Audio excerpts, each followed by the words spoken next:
salat zuhur berjamaah, kemudian dilanjut dengan mempelajari ilmu agama. Kita berharap dan berdoa mudah-mudahan apa yang kita pelajari pada siang hari ini jadi ilmu yang bermanfaat, sekaligus jadi tambahan amal ibadah kita di akhirat. Amin ya rabbal alamin.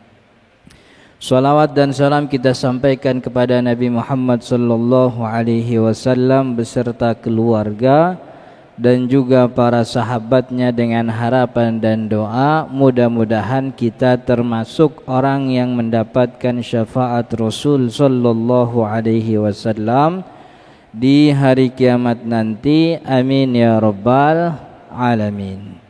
Para jemaah Bapak Ibu yang dirahmati Allah, saya lihat ini jadwal terakhir saya sebelum nanti masuk bulan Ramadan. Dan bulan Ramadan kita libur karena puasa dan waktu istirahatnya memang cukup dikit. Karena ini terakhir sebelum masuk bulan Ramadan, maka pada pertemuan kali ini insya Allah kita akan bahas tentang sejarah tarawih. Jadi bukan tarawih rokaatnya berapa, tapi sejarah bagaimana tarawih itu dilakukan oleh Nabi Muhammad sampai kemudian diberlakukan format baku menjadi 20 rakaat, lalu kemudian berubah lagi menjadi 36 rakaat dan kembali menjadi 20.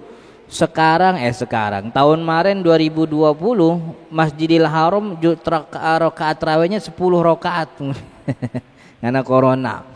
Jadi kita akan pelajari tentang bagaimana awal mula sholat tarawih didirikan. Yang pertama Bapak Ibu yang dirahmati Allah, dulu Nabi Muhammad nyebutnya bukan tarawih tuh. Jadi nama istilah tarawih itu belum ada di zaman Nabi Muhammad SAW. Maka kalau kita pakai standar bid'ah yang katanya bid'ah itu tidak terjadi di zaman Nabi, ya nama tarawih itu bid'ah itu. Tarawih berjamaah juga itu bid'ah itu. Kalau kita pakai standar bahwa seluruh yang tidak terjadi tidak dilakukan Nabi bid'ah. Karena Nabi Muhammad kagak ada ceritanya tarawih berjamaah. Nggak ada bikin undangan di grup WhatsApp begitu tarawih berjamaah bersama Nabi, kagak ada zaman dulu. Jadi dulu ketika masuk bulan Ramadan, Nabi Muhammad mengatakan innallaha iftaradha alaikum siyamah wa sanantu lakum qiyamah, gitu. Kata Nabi Muhammad, di bulan Ramadan ini Allah mewajibkan kepada kalian siyamah, yaitu puasa bulan Ramadan, wasanantu lakum qiyamah, dan aku sunnahkan kepada kalian qiyamahu, yaitu mendirikan, menghidupi malam-malam Ramadan. Jadi dulu nama bekennya qiyam Ramadan, bukan sholat tarawih, dan itu anjurannya umum. Jadi anjurannya pokoknya hidupilah malam-malam Ramadan. Jadi pagi sampai sore sampai maghrib puasa wajib, malam disunahkan oleh Nabi Muhammad untuk menghidupi. Bagaimana cara ngidupinnya? Ada yang baca Al-Quran, ada yang sholat, ada yang i'tikaf, macam-macam gitu.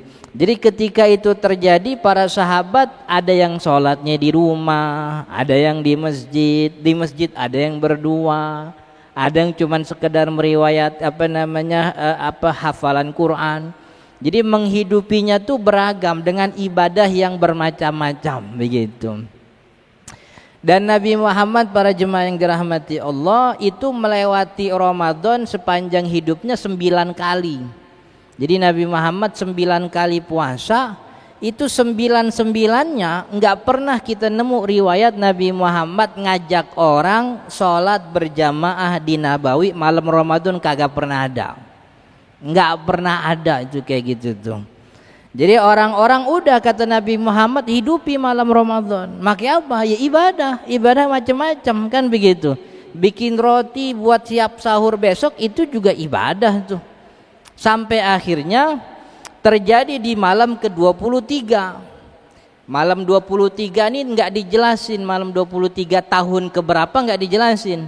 Cuman roman-romannya sih tahun terakhir, roman-romannya begitu. Jadi saya punya buku judulnya Sejarah Tarawih, begitu riwayatnya saya dapati. Tidak dijelaskan malam 23 tahun berapa, tapi kayaknya sih tahun terakhir Ramadan Nabi. Jadi di malam 23 Nabi Muhammad SAW tiba-tiba masuk masjid Nabawi, nggak ngajak-ngajak. Paginya nggak ada pengumuman juga. Ini kan kalau kita ibaratin Masjid Nabawi ini pengimbaran nih. Nah, Nabi Muhammad kan masuk dari belah kiri situ. Kalau sekarang kita ke Nabawi, yang belah kiri itu sekarang Raudhah, sampingnya kamar makam Nabi, yang itu Sayyidah Aisyah. Masuk Nabi Muhammad nih, langsung sholat, nggak ngajak-ngajak. Ketika itu di malam-malam Ramadan, para sahabat terbiasa di masjid, ada yang i'tikaf, ada yang sholat. Orang-orang yang lagi i'tikaf, orang yang lagi sholat dibatalin semua itu sholatnya, jadi ngikutin Nabi. Jadi ngikut di belakang Nabi tanpa Nabi Muhammad tahu, dan Nabi Muhammad gak pernah nyuruh. Oh, yang di pojokan berhenti, ayo berjamaah. Yang tengah-tengah berhenti ini. Orang yang di pojok ngapain ngobrol berdua? Berhenti, ayo kita aja. Enggak begitu. Nabi Muhammad masuk aja, sholat di pengimbaran, diikutin. Orang pertama yang ngikutin Sayyidina Anas. Lalu diikutin. Nabi Muhammad nggak tahu tuh, nggak nyadar kalau beliau diikuti, maka sholat ketika itu berhentinya menjelang sahur sesuai dengan kebiasaan Nabi Muhammad sholat di rumah gitu. Habis sholat Nabi Muhammad kaget, rupanya banyak ngikutin, capek sendiri kan akhirnya kan gitu. Coba bilang dari tadi kita cepetin kan. Jadi Nabi Muhammad berhentinya menjelang sahur lama. Akhirnya kan malam 23 itu pagi-paginya orang ngomong-ngomong kan gitu. Semalam Nabi Muhammad ke masjid, ngapain? Sholat. Terus berjamaah gitu. Orang nganggapnya, jangan-jangan yang Nabi Muhammad dulu nyuruh kita qiyam Ramadan, ya qiyam Ramadannya emang kudu jamaah. Ya jangan-jangan emang harus sama Nabi kan begitu. Akhirnya malam 24 orang ngumpul tuh gitu. Orang ngumpul mau berjamaah bersama Nabi. Rameh pokoknya. Itu mungkin ramenya kayak rameh malam pertama di Indonesia gitu. Sampai kagak muat tuh. Imamnya aja nggak bisa masuk. Bocah mulu di dalam kan begitu. Itu rameh malam 24, tapi ternyata Nabi Muhammad kagak keluar. Nabi Muhammad nggak keluar. Paginya ditanya, ya Rasul, kenapa kagak keluar? Kata Nabi Muhammad kalimatnya simpel, inni khasyitu an tufrada alaikum walan tastati'u. Atau kama qala sallallahu alaihi wasallam. Saya takut ntar kalau saya mau keluar dianggapnya sebagai kewajiban. Entah itu dianggap sebagai kewajiban baru, atau orang-orang nganggap bahwa memang kalau mau qiyam Ramadan itu harus berjamaah gitu. Makanya Nabi Muhammad nggak keluar begitu. Akhirnya karena nggak keluar, malam 25 masjid sepi lagi gitu. Malam 25 sepi, yang biasanya di masjid ya biasa aja. Enggak ada itu kan. Kalau malam pertama kan rame, bocil FF pada ikut tuh gitu. Rame banget. Jadi malam 25 sepi.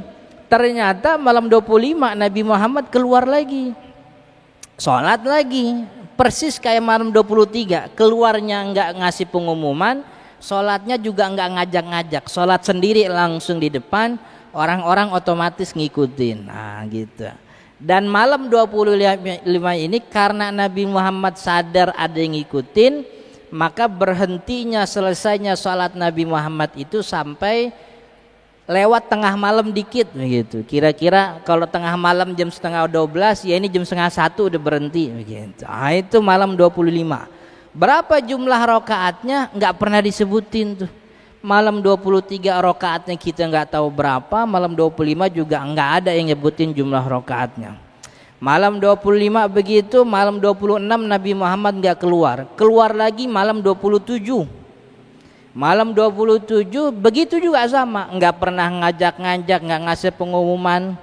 Sorenya nggak nelpon wartawan, ntar datang ya kita ada presiden mau sholat tarawih, nggak begitu. Datang aja Nabi Muhammad kagak ngajak-ngajak sholat tuh. Cuman malam 27 lebih cepat. Malam 27 belum tengah malam udah selesai. Kira-kira jam 11-an lah udah selesai. Itu hanya satu riwayat yang kita dapati bahwa Nabi Muhammad berjamaah sholat malam di malam Ramadan. Itu 3 malam doang, 23, 25, 27. Riwayat berapa rakaatnya nggak pernah ada. Itu yang berjamaah di masjid gitu. Jadi kalau emang mau beneran ngikutin Nabi dari malam pertama kagak usah taraweh, masuk malam 23. Kan ya. Itu yang di masjid. Tapi Nabi Muhammad kan juga qiyam Ramadan itu di rumah bersama keluarga. Dalam satu riwayat Nabi Muhammad pernah membangunkan keluarganya itu malam 21, kata Sayyidah Aisyah. Malam 21 kita dibangunin sholat malam Ramadan. Berapa rakaat? Jumlah rakaatnya 41 rakaat. 41 kurang 3 berarti 38 tuh tarawihnya Nabi di rumah. Dan riwayat bagaimana Nabi Muhammad di rumah bervariasi. Kadang Nabi Muhammad 8 rakaat plus 3. Nabi Sayyidah Aisyah juga pernah nyebutin Nabi sampai 13 rakaat. Nabi kadang sampai 21, pernah sampai 41 rakaat. Tapi konsistennya Nabi itu selalu sholat malamnya itu panjang. Jadi berhentinya memang menjelang sahur sekian menit, baru berhenti itu. Kira-kira jam 3, jam setengah 4 baru berhenti itu. Itu konsistennya Nabi. Nabi Muhammad sholatnya panjang, lama berdirinya. Itu yang kita dapati bagaimana tradisi qiyam Ramadan di zaman Nabi Muhammad hidup. Nabi Muhammad nggak pernah berjamaah. Yang terjadi 23, 25, 27 itu bukan berjamaah dalam arti ngajak, tapi Nabi Muhammad sholat sendiri lalu diikuti. Makanya ketika zaman Sayyidina Abu Bakar terjadi, Masjid Nabawi tidak ada perubahan. Orang-orang yang sebagaimana dulu datang ke Nabawi. Cuman bedanya kalau zaman Sayyidina Abu Bakar udah mulai muncul ada imam-imam yang bukan imam, orang-orang yang ngebagusin suaranya di Nabawi supaya dapat makmum. Jadi waktu zaman Sayyidina Abu Bakar orang sholat tergantung seberapa banyak orang yang demen sama suaranya. Jadi di pojok kanan ada yang bertiga, ada yang berempat, ada yang berlima. Yang bagus suaranya itu yang paling banyak makmumnya. Makanya orang dulu berlomba-lomba supaya suaranya jadi bagus, biar pas qiyam Ramadan banyak yang diikutin. Ibaratnya memperbagus tampilannya supaya follower makin banyak. Ntar follower banyak iklan masuk kan begitu. Jadi zaman Sayyidina Abu Bakar belum ada taraweh, belum ada. Sayyidina Abu Bakar juga enggak nginstruksiin untuk sholat taraweh berjamaah. Itu nama taraweh belum muncul tuh. Barulah kemudian zaman Sayyidina Abu Bakar, zaman Sayyidina Umar. Sayyidina Abu Bakar kan cuma sebentar ya, 2 tahun jadi khalifah. 2 tahun itu Ramadan sekali apa 2 kali zaman Umar? Kayaknya sekali itu, nggak ada perubahan apa-apa. Sampai masuk zaman Sayyidina Umar bin Khattab. Pertama kali Ramadan, malam pertama Ramadan, Sayyidina Umar ngontrol tuh, inspeksi Masjid Nabawi. Dia lihat orang di Nabawi mencar-mencar sholatnya. Ada yang berdua, ada yang bertiga, ada yang berlima. Udah gitu bacaannya udah makin lebih udah nggak malu-malu. Nggak kayak zaman Sayyidina Abu Bakar. Ini udah ngeras-ngerasin. Emang beneran nyari jamaah begitu. Suaranya dikerasin. Jadi yang ono nyaut, sini nyaut, berisik gitu. Untung bahasanya sama bahasa Arab gitu. Coba kalau bahasanya daerah masing-masing, wah repot gitu. Itu semuanya nyaut. Orang Sayyidina Abu Bakar, Umar nggak demen begitu tuh. Sayyidina Umar nggak demen begitu. Akhirnya besok paginya dia panggil itu para pejabat kementerian, kementerian terkait untuk rapat. Sayyidina Umar punya inisiasi untuk malam-malam Ramadan itu daripada orang sholat mencar-mencar mendingan kita satuin. Ada imamnya resmi dari negara begitu. Biar orang kagak pada berisik, nggak teratur, nggak bagus. Kita satuin aja jemaahnya. Itu. Jadi qiyam Ramadan berjamaah. Umar tuh yang bikin. Nggak ada yang nolak waktu itu. Siapa yang mau nyari penyakit sama Umar kan begitu. Nggak ada yang nolak itu. Lalu orang nanya, kalau berjamaah imamnya siapa? Gitu. Imam kan udah banyak tuh di Nabawi. Itu yang suaranya pada gede-gedein, dibagus-bagusin itu kan bisa jadi imam. Tapi kata Sayyidina Umar, jangan. Kita jangan ambil dari mereka yang udah biasa gedein suara, jangan. Kalau kita ambil satu, ntar yang lain ngiri kan begitu. Kalau kita ambil yang ini, yang pojok sono ngiri. Gitu. Ntar kalau kita ambil yang tengah, yang pojok kiri ngiri. Enggak, jangan ambil yang itu tuh. Yang saya jadiin imam kata Sayyidina Umar adalah Ubay bin Ka'ab. Nah, kenapa Ubay bin Ka'ab? Karena Ubay bin Ka'ab adalah satu sahabat yang ketika Nabi Muhammad hidup, beliau pernah disebut oleh Nabi Muhammad sebagai aqra'ukum. Orang yang paling bagus bacaan Qur'annya Ubay bin Ka'ab. Jadi kalau aneh pilih yang di pojok kanan, ntar yang kiri ngiri. Kalau yang pilih tengah, yang belakang ngiri. Mendingan pilih Ubay. Kenapa? Karena yang milih bukan aneh. Nabi Muhammad yang ngomong Ubay itu aqra, kan begitu. Akhirnya Ubay bin Ka'ab dipanggil ke istana. Sidang rapat teknis untuk malam pertama Qiyam Ramadan berjamaah. Ditanya sama Ubay bin Ka'ab, Khalifah benar mau bikin jamaah Qiyam Ramadan? Benar. Kira-kira berapa rakaatnya? Rakaat pertama kali terjadi Qiyam Ramadan berjamaah dalam Sayyidina Umar menjabat sebagai khalifah itu 8 rakaat. 8 rakaat plus 3 rakaat witir. Kata Ubay bin Ka'ab 8 rakaat, 8 rakaat. Ubay nanya lagi, saya jadi imam per rakaat saya harus baca berapa ayat? Kata Sayyidina Umar, baca 150 sampai 200 ayat. Itu rakaat pertama. Jadi 1 rakaat begitu. Benar nih, benar begitu. Kan Qiyam Ramadan kudu panjang berdiri. Iya sih, kudu panjang berdiri gitu. Kalau gitu saya minta temen dah buat aplusan. Ubay bin Ka'ab gitu. Iya, Ubay bin Ka'ab mengajukan sahabat yang lain namanya Tamim Ad-Dari. Jadi ketika Sayyidina Umar menjabat, 2 imamnya tuh Ubay bin Ka'ab sama Tamim Ad-Dari. Beliau berdua jadi imam gantian. Per rakaat baca 150 sampai 200 ayat. Makanya kata Sayyidina Umar bacanya begitu. Warawwihuhum, kasih mereka istirahat fi kulli taslimatin, di setiap selesai salam, qadra ma yatawaddaun, seukuran mereka bisa wudu gitu. Jadi kata Sayyidina Umar baca 150 sampai 200 tapi setiap salam istirahat ya. Istirahat seukuran mereka bisa wudu lah. Mengistirahatkan itu arti bahasa Arabnya tarwih gitu. Maka itu kemudian muncul tuh istilah tarwih di situ. Cuman belum disebut sebagai tarawih, cuman omongan Umar doang.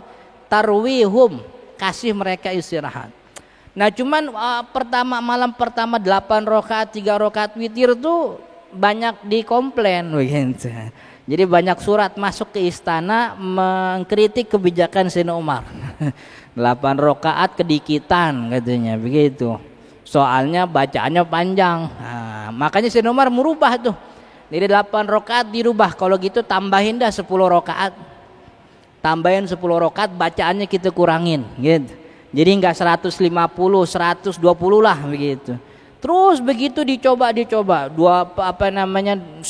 nambah 12, 13, 18, bahkan Sayyidina Umar juga pernah bikin sampai 42 rakaat, dijajal semuanya sampai akhirnya ketemu format yang baku yaitu 20 rakaat plus witir 3, setiap rakaat bacanya cuma 5 sampai 6 ayat atau 10 ayat. Dan setiap salam istirahat. Itu format baku akhirnya ketemu. Dan mulainya bukan habis Isya, tapi mulainya seperempat kedua. Iya, seperempat kedua malam. Ini kalau malam kita bagi 4, seperempat kedua tuh kira-kira jam 9, jam setengah 10 lah. Itu mulainya tuh Sayyidina Umar gitu. 20 rakaat, 1 rakaat 5 sampai 10 ayat, setiap rakaat istirahat. Jadi kalau 20 rakaat berarti istirahatnya 8 kali. 2 rakaat istirahat, terus 8 kali istirahat. Ama awal akhir tambah 2 jadi 10 istirahatnya. Makanya karena sholat ini banyak istirahatnya, orang-orang nyebutnya sholat tarawih. Tapi sholat tarawih itu juga namanya muncul zaman Bani Umayyah. Zaman Sayyidina Umar belum ada istilah itu, namanya masih qiyam Ramadan, tapi bentuknya begitu. Jadi salat tarawih berjamaah 20 rakaat itu legasinya Sayyidina Umar. Nah, itu warisannya Sayyidina Umar bin Khattab, dan ketika beliau bikin formula seperti itu, tidak ada satupun sahabat Nabi ketika itu yang mengingkari. Makanya tarawih model begitu tuh dikatakan sebagai ijma'us sahabah, kesepakatan sahabat. Makanya kalau ada orang mengingkari tarawih berjamaah, dia mengingkari ijma'. Dia nyalahin 20, itu juga mengingkari ijma'. Boleh bilang saya mah nggak kuat Ustaz 28, boleh. Cuman jangan bilang 20 salah, itu ijma' sahabat itu. Itu. Saya mau Ustaz bisa sampai 40, ya silahkan 40. Cuman jangan bilang 20 salah. 20 itu ijma' sahabat. Tidak ada satupun sahabat yang mengingkari itu ketika Sayyidina Umar bikin begitu. Masuk kemudian zaman Sayyidina Utsman bin Affan. Utsman bin Affan berubah. Mulainya beneran habis Isya, enggak seperempat kedua malam. Tapi mulainya beneran habis Isya, cuman tetap 20 rakaat, istirahat setiap kali salam. Imamnya zaman Sayyidina Utsman, imamnya Sayyidina Ali bin Abi Thalib. Sayyidina Ali jadi imam zaman Utsman bin Affan. Bedanya Ali dengan imam-imam zaman Sayyidina Umar, Ali itu setiap tarawih 20 rakaat itu beliau menghatamkan Al-Quran. Jadi lama-lama juga ujungnya begitu. Lama-lama juga jatuhnya tuh. Jadi habis Isya kira-kira tengah malam lewat dikit baru selesai itu sholat tarawih 20 rakaat karena menghatamkan Al-Quran. Itu terjadi dari malam pertama sampai malam ke-20. Malam 21 Sayyidina Ali nggak mau ngimamin. Sayyidina Ali malam 21 sampai akhir dia lebih banyak ibadah sendiri gitu. Jadi Sayyidina Ali begitu tuh, 20 rakaat dia hatam. Nah, setiap di rakaat ke-20, rakaat terakhir di mana dia hatam Al-Quran, itu sebelum ruku itu Sayyidina Ali ngangkat tangan doa hatam Al-Quran. Lagi sholat. Jadi selesai baca Qul a'udzu birabbin nas, baca doa Allahumma arhamna bil Quran, baru dia kemudian ruku. Nah, kayak orang kunut. Cuman kalau ini kunutnya sebelum ruku. Siapa yang bikin? Sayyidina Ali yang mula-mulain gitu. Sayyidina Ali, dan enggak ada sahabat waktu itu marah-marah, kagak ada. Sayyidina Ali bikin seperti itu, kemudian ruku sampai kemudian malam 20, malam 21 Sayyidina Ali ganti. Itu terjadi di zaman Sayyidina Utsman bin Affan. Ketika zaman Sayyidina Ali bin Abi Thalib jabat sebagai khalifah, tetap 20 rakaat. Di Madinah Nabawi tetap 20 rakaat, imamnya ganti-ganti. Jadi kalau Sayyidina Ali ngimamin zaman Utsman, ketika zaman Sayyidina Ali jadi khalifah, yang imam bukan Sayyidina Ali. Khalifah mau enggak jadi imam. Yang jadi imam tuh kalau bahasa kita sekarang di audisi. Jadi setiap pagi itu istana kedatangan orang-orang yang dipanggil oleh Sayyidina Ali untuk dites buat jadi imam tarawih di Nabawi entar malam. Jadi tiap malam ganti-ganti. Sayyidina Ali yang langsung ngetes begitu. Itu terjadi sepanjang zaman Sayyidina Ali menjabat sebagai khalifah. Cuman bedanya istirahat yang terjadi setiap selesai salam itu diganti oleh Sayyidina Ali menjadi per 4 rakaat. Dulu kan istirahatnya per 2 rakaat zaman Umar, zaman Utsman. Ketika Sayyidina Ali menjabat sebagai khalifah, istirahatnya per 4 rakaat. 4 rakaat istirahat, 4 rakaat. Jadi 2 kali salam, 2 kali salam. 2 kali salam, 2 kali salam, istirahat. Jadi ini 20 nih, 4. Nah, istirahatnya 4 kali, 1, 2, 3, 4. Istirahatnya 4 kali. Itu zaman Sayyidina Ali menjabat sebagai khalifah. Begitu terus di Nabawi melalui tradisi Sayyidina Umar, kemudian Sayyidina Ali bin Abi Thalib istirahatnya per 4. Terus sampai akhirnya berubah zaman Abdul Malik bin Marwan. Abdul Malik bin Marwan itu khalifah Bani Umayyah sebelum Umar bin Abdul Aziz. Dikatakan bahwa Abdul Malik bin Marwan itu bikin rakaat tarawih menjadi di Nabawi menjadi 36 rakaat. Kenapa 36 rakaat? Karena Sayyidina Khalifah Abdul Malik bin Marwan itu punya anak berapa? Punya anak laki 9. Dia punya anak laki 9. 9-9-nya pengen dijadiin imam taraweh. Cuman kan taraweh 20 gitu. Ini 9 kalau 20 bagi 9 kan kagak rata baginya kan begitu. Makanya dibikin satu anak 4 rakaat gitu. 4 kali 9 kan 36 itu jadi. Itu satu versi mengatakan demikian. Zaman Bani Umayyah Abdul Malik bin Marwan jadi 36 karena dia punya anak laki 9, laki-laki anaknya semua tuh pengen dijadiin imam. Jadi dapat jatah 4 rakaat. Tapi versi yang berbeda mengatakan 36 rakaat di Nabawi zaman Bani Umayyah itu terjadi zaman Umar bin Abdul Aziz. Umar bin Abdul Aziz bikin 36 rakaat itu bukan gara-gara Umar bin Abdul Aziz punya anak laki, bukan gitu. Umar bin Abdul Aziz enggak nepotisme, enggak gitu. Enggak semua keluarganya jadiin suruh jabat ini jabat itu kagak. Umar bin Abdul Aziz bilang 36 soalnya dia ngiri sama orang Mekah. Jadi kan tadi 20 istirahatnya 4 kali, 4 rakaat istirahat jadi 4 kali. Nah, orang Mekah itu setiap 4 rakaat istirahatnya tawaf. Ini 4 rakaat selesai tawaf 7 kali. 4 rakaat lagi tawaf begitu 7 kali. Begitu seterusnya. Jadi Umar bin Abdul Aziz ngiri nih. Enggak enak nih jadi orang Madinah, pahalanya kurang banyak kata dia gitu. Orang Mekah habis 4 rakaat dia tawaf ibadah. Kita di sini 4 rakaat istirahat benar dalam arti yang sebenar-benarnya istirahat gitu. Ada yang istirahat dia pulang kagak balik lagi kan gitu. Ada yang selonjoran akhirnya tidur. Kita bikin akhirnya Sayyidina Umar bin Abdul Aziz punya kebijakan 4 istirahatnya orang Mekah yang mereka tawaf kita ganti untuk orang Madinah jadi 4 rakaat lagi. Wow. Jadi ini udah 20 tambah 4 kali 4 16 jadi 36 rakaat. Karena ngiri sama orang Mekah istirahatnya pakai tawaf. Itu terjadi zaman Umar bin Abdul Aziz, tarawih 36, witir 3 jadi 39 rakaat gitu. Nah, kemudian saat zaman setelah Umar bin Abdul Aziz, Nabawi kembali lagi. Setahu saya zaman Bani Abbasiyah itu menjadi 20 rakaat lagi sampai saat ini. Berubah tahun 2020 gara-gara corona jadi 10 rakaat. Nah, sekarang balik lagi ke 20 rakaat gitu. Tapi dari pelajaran atau cerita yang kita dapati tadi, jumlah rakaat tarawih itu bukan jumlah rakaat yang mutlak harus begitu, enggak. Ulama juga sepakat itu. Jadi rakaat tarawih itu sifatnya mutlak, mau banyak ya silahkan, mau dikit juga enggak apa-apa. Yang penting tarawih itu sholat malam di malam-malam Ramadan, begitu. Tapi bentuk yang ideal kata jumhur ulama ia 20 rakaat gitu. Orang kurang boleh Ustaz, boleh nggak apa-apa. Nambah boleh kalau kuat mah. Cuman idealnya 20 rakaat gitu.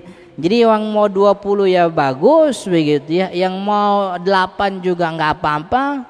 Atau mau 12 beda sendiri juga nggak apa-apa begitu. Cuman kalau beda sendiri jangan jadi imam, jangan deklarasi gitu. Jamaah karena tarawih ini sunnah mutlak malam hari jadi jumlah rakaatnya nggak ada batas. Saya mau bikin jumlah rakaat tarawihnya 14 gitu ya. Ditabokin makmum itu yang ada kan. Udah di situ biasa 20 itu jangan sok-sokan nambah. Kita nambah yuk kayak Umar bin Abdul Aziz sampai 36 rakaat. Dia doang yang nambah, makmum pada pulang tuh. Assalamualaikum kagak ada orang udah. Itu sekiranya sejarah tentang salat tarawih. Jadi jumlah rakaat tarawih itu bukan sesuatu yang pasti. Jadi jangan menyalahkan orang yang kurang dari 20 atau menyalahkan yang 20 atau yang lebih, enggak ada masalah. Orang yang penting tuh malam-malam Ramadan sebisa mungkin berusaha untuk terus berjamaah bersama imam, jangan keluar sebelum imam keluar. Kan begitu? Dalam sebuah hadis Nabi Muhammad mengatakan orang yang sholat berjamaah bersama imam di malam Ramadan sampai imam selesai maka dia dihitung sebagai orang yang beribadah 1 malam penuh gitu. Jadi kalau imamnya 20 ikutin, ada witir ikutin witir sampai selesai. Karena kalau di tengah-tengah kita pulang duluan nggak dapet tuh pahala 1 malam penuh begitu. Orang-orang yang di Indonesianya biasa 8 rakaat, itu kalau di Mekah juga jadi 20 tuh. Gitu. Ada orang habis rakaat ke-8 ditanya sama temennya, lagi umroh lagi di Mekah gitu. Pak Haji biasanya kalau habis 8 rakaat pulang duluan. Kata dia, janganlah, masa pulang, sayang kan, ke Mekah mahal kan gitu. Tetap diterusin sampai 20. Ke Mekah mahal, masa baru 8 udah pulang kan gitu. Jadi ini jumlah rakaat yang statusnya bukan mutlak. Jadi tidak ada pemutlakan kesalahan bagi yang kurang dari 20 atau lebih dari 20. Tapi kalau ada orang bilang 20 salah, mah itu yang kelewatan itu. Berarti nggak belajar sejarah itu kan gitu. Jadi Bapak Ibu yang dirahmati Allah, yang penting ikut bersama imam sampai selesai. Ustaz, saya sih mau sampai selesai, cuman kan saya niatnya mau tahajud sebelum sahur, jadi saya witirnya mau di rumah. Witir sama imam. Loh, nanti saya mau tahajud ya tahajud nggak apa-apa, tapi kan udah witir. Witir di awal malam tidak berarti nanti di akhir malam nggak boleh sholat, nggak ada yang bilang begitu. Witir bersama imam itu lebih baik daripada sendiri kalau malam Ramadan begitu. Tapi kan katanya witir penutup malam sholat sunnah, enggak. Tidak ada satupun ulama yang mengatakan orang kalau habis sholat witir nggak boleh sholat, nggak ada. Bahkan Nabi Muhammad pernah melakukan itu. Setelah sholat witir 3 rakaat, Nabi Muhammad sempat sholat sunnah lagi 2 rakaat. Itu ada riwayat dalam riwayat Sayyidah Aisyah. Jadi bukan berarti begitu. Cuman kalau udah sholat witir di awal malam, nanti akhir malam dia bangun sholat tahajud, jangan witir lagi. Karena tidak boleh ada 2 witir dalam satu malam. Witir itu kan ganjil. Di awal malam dia udah 3, di akhir malam 3 lagi, 3 sama 3 jadi 6, jadi kagak witir itu namanya. Witir tuh ganjil. Berarti kalau mau tahajud tetap ikut witir sama imam, tetap ikut witir sama imam. Begitu. Dan itu menjadi kebaikan. Nabi Muhammad mengatakan kalau kalian khawatir tidak bisa bangun malam, maka witirlah di awal malam. Itu Nabi Muhammad bilang begitu. Kita khawatir nanti bangun telat jam 4, udah repot sahur, repot nyendokin anak, udah gitu bini nyusuin, repot, ntar nggak sempet sholat. Mendingan sholat witir sama imam. Udahnya dapat witir, dapat pahala jamaah, dapat pahala 1 malam ibadah penuh, kan begitu. Tapi kalau di rumah kan kagak, menjanjinya doang. Kalau di rumah janji, ntar lah gua witir di rumah aja, ntar kan gitu. Ntar kapan tahu jadinya, kan begitu. Mending ikut sama imam sampai selesai, kan gitu. Untung-untung kan jamaah di musola di masjid biasanya habis witir selesai itu ada bekas takjil belum kemakan kan gitu. Bisa bawa pulang, bisa makan di situ, di rumah kagak dapet kita. Oke, mudah-mudahan bermanfaat. Nah, buku apa yang tadi saya sampaikan ada di buku namanya Sejarah Tarawih. Ini buku bebas di download di internet. Jadi kalau mau nyari di internet tulis saja Sejarah Tarawih Ahmad Zarkasi, ntar ketemu link downloadnya. Tapi kalau yang mau punya cetakannya, ya beli ongkos cetaknya, bikin. Beli sama siapa? Ya ada ntar di situ nomornya kalau ketemu gitu. Atau mau hubungin saya langsung melalui ini juga nggak apa-apa. Cuman kalau mau download gratis silahkan. Yang penting HP-nya smartphone dan smartphone-nya ada pulsanya, begitu. Karena buat download itu, kalau nggak ada pulsanya, nggak bisa. Mudah-mudahan bermanfaat. Insya Allah kita lanjut di pertemuan akan datang. Saya mohon maaf jika ada kata yang kurang berkenan. Hadanallahu wa iyyakum ajma'in. Assalamualaikum warahmatullahi wabarakatuh.